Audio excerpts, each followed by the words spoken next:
की भारतीय जनता पक्षाची संघटनात्मक रचना ही निवडणुकीच्या माध्यमातून होत असते। मागच्या काळामध्ये पहिल्यांदा 1200 पेक्षा जास्त मंडल ही गठीत करण्याचं काम महाराष्ट्रामध्ये झालं।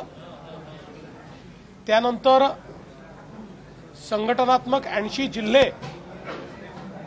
या जिल्ह्यांचे अध्यक्ष निवडण्याचं काम पूर्ण झालं आणि आता प्रदेशाध्यक्ष पदाकरता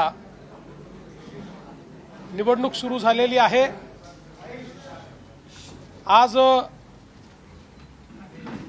सन्माननीय केंद्रीय निरीक्षक केंद्रीय मंत्री किरणजी रिजिजू हे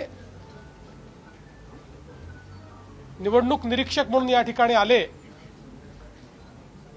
आणि त्यांच्या समोर आम्ही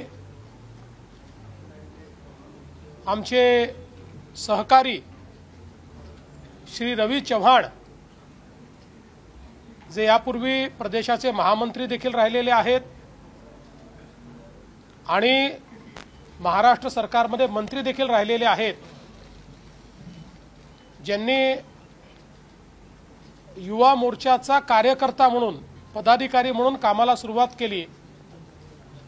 नगरसेवक झाले, स्थायी समितीचे अध्यक्ष झाले, 4 वेळा आमदार झाले, राज्यमंत्री आणि मंत्री असा एक मोठा प्रवास करत यावेळी महाराष्ट्र प्रदेश भाजपचा अध्यक्ष म्हणून त्यांचं नामांकन आम्ही दाखल केलंय।